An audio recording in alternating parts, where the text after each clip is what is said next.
Assalamualaikum warahmatullahi wabarakatuh. Baik, di pertemuan kali ini kita akan membahas tentang siklus akuntansi perusahaan jasa, di mana pada pertemuan kali ini kita akan membahas tentang penjelasan mengenai perusahaan jasa. Karena pada pertemuan-pertemuan sebelumnya kita telah membahas tentang persamaan akuntansi, laporan keuangan. Kali ini kita akan membahas dulu, sebelum kita analisis di perusahaan jasa, kita akan membahas dulu tentang perusahaan jasa. Oke. Nah, pada pertemuan sebelumnya kita telah membahas bagian ini, analisa transaksi. Kita telah membahas persamaan akuntansi, kemudian laporan keuangan dari persamaan akuntansi. Kali ini kita akan membahas tentang siklus akuntansi perusahaan jasa di bagian ini. Nah, ini nanti akan kita kerja mulai jurnal umum, mulai analisis transaksi, kemudian jurnal umum sampai di sini di laporan keuangan. Oke, kemudian kita lanjut membahas tentang pengertian perusahaan jasa.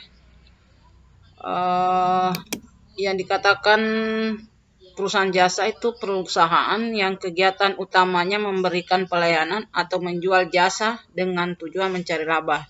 Jadi perusahaan jasa itu dia menjual jasa.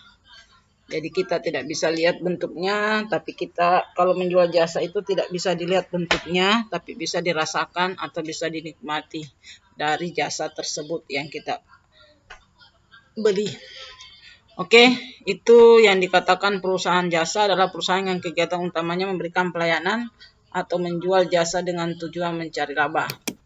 Kemudian, karakteristik dari perusahaan jasa atau ciri-ciri dari perusahaan jasa itu yang pertama, berubah-ubah. Artinya produk yang dihasilkan itu berubah-ubah. Artinya produknya ini dalam bentuk jasa tidak dapat distandarisasikan. Artinya tidak bisa bahwa standarnya sekian, ini jasa ini standarnya sekian, tidak bisa distandarisasikan karena jasa yang dihasilkan itu berubah-ubah. Oke, yang kedua itu tidak berwujud. Jasa yang dihasilkan di sini oleh perusahaan jasa itu tidak berwujud, bentuknya tidak berwujud, artinya tidak memiliki wujud fisik yang dapat dilihat atau diraba. Jadi jasa yang dihasilkan dari perusahaan jasa itu wujudnya tidak bisa dilihat, tapi bisa dinikmati atau bisa kita rasakan jasanya. Itu kalau ciri-ciri perusahaan jasa dari jasa yang dihasilkan. Kemudian yang ketiga itu jasa yang dihasilkan tidak dapat disimpan. Maksudnya jasanya tidak dapat disimpan, artinya tidak dapat dijual kembali pada waktu yang berbeda pada masa yang akan datang. Artinya jasa yang dihasilkan dari perusahaan ini tidak dapat dijual kembali. Jadi kita hanya bisa rasa, kemudian rasanya itu produknya, itu jasanya tidak bisa dijual kembali ke pihak lain. Oke, yang keempat yaitu tidak dapat dipisahkan. Jasanya yang dihasilkan dari perusahaan jasa itu tidak dapat dipisahkan. Artinya antara proses produksi dan penjualan tidak dapat dipisahkan karena terjadi dalam waktu yang bersamaan. Itu karakteristik perusahaan jasa. Kemudian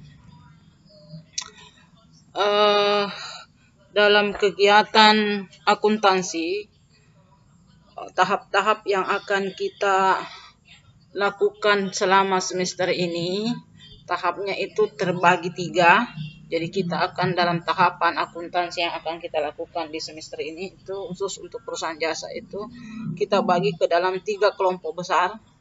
Yang pertama tahap pencatatan, di mana tahap pencatatan di sini yaitu terdiri dari jurnal, kemudian buku besar. Jadi tahap pencatatan di sini terjadi jurnal dan buku besar. Itu yang pertama. Yang kedua itu Tahap selanjutnya yaitu tahap pengiktisaran, di mana tahap pengiktisaran di sini itu terdiri dari neraca saldo, kemudian jurnal penyesuaian, kemudian kertas kerja. Jadi neraca saldo, jurnal penyesuaian, dan kertas kerja itu masuk sebagai tahap pengiktisaran. Kemudian tahap yang terakhir yaitu adalah tahap laporan, di mana tahap pelaporan di sini itu terdiri dari laporan penyusunan laporan keuangan yang terdiri dari laba rugi, laporan perubahan modal, neraca, dan laporan arus kas dan jurnal pembalik. Itu yang masuk tahapan kegiatan akuntansi yang akan kita lakukan dalam perusahaan jasa pada semester ini. Oke, kita lanjut. Pengertian akun. Akun di sini yang dikatakan akun di sini atau nama perkiraan adalah tempat untuk mencatat transaksi yang terjadi dalam perusahaan yang memengaruhi keseimbangan harta, utang dan modal. Itu yang dikatakan akun. Kemudian penggolongan akun di sini itu kita golongkan ke dalam dua kelompok besar. Yang pertama itu akun real.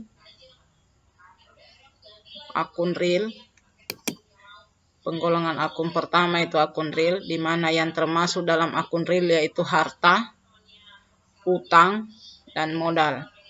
Jadi akun real yang masuk di situ adalah harta, utang, dan modal.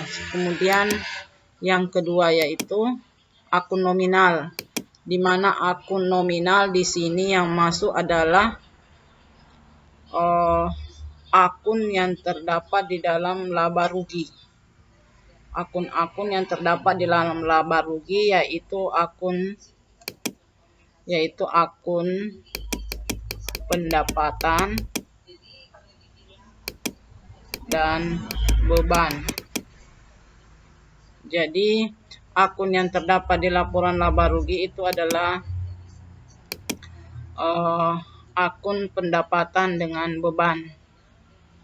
Jadi inilah dua pengelompokan atau penggolongan akun dibagi ke dalam dua kelompok besar, yaitu akun real yang masuk dalam kategori akun real di sini itu adalah harta, utang, dan modal.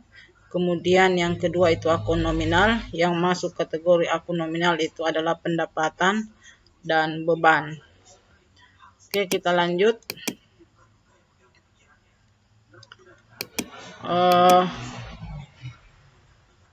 Kita lanjutkan akun-akun yang digunakan dalam akuntansi. Jadi ada beberapa pengelompokan akun yang terdapat dalam akuntansi, yaitu yang pertama itu adalah harta, kemudian utang, kemudian yang ketiga modal, kemudian yang keempat pendapatan, dan yang terakhir adalah beban. Ini akun yang digunakan dalam akuntansi perusahaan jasa. Di sini akun harta itu terbagi, ada harta lancar, ada harta tetap, ada harta lain-lain, dan beban yang ditangguhkan itu masuk kategori harta. Kemudian utang itu terbagi dua, ada utang lancar, ada utang jangka panjang. Kemudian di sini modal. Di sini modal itu masuk di sini, misalnya prive masuk juga di sini di bagian modal. Prive. Kemudian pendapatan, di sini pendapatan ada pendapatan operasi atau pendapatan usaha, ada pendapatan non operasi atau pendapatan di luar usaha. Jadi pendapatan itu terbagi dua, ada pendapatan usaha, ada pendapatan di luar usaha atau non operasi. Kemudian yang kelima, ada beban usaha dan ada beban di luar usaha. Oke, ini adalah kelompok akun atau penggolongan akun yang akan kita gunakan dalam akuntansi perusahaan jasa. Oke, Oke, kita lanjut. Untuk pertemuan kali ini hanya sampai di situ saja dulu tentang pembahasan tentang perusahaan jasa. Kita lanjut dengan kata-kata bijak. Sebelum saya mengakhiri videonya, kita lihat atau kita tampilkan kata-kata bijak pada video kali ini.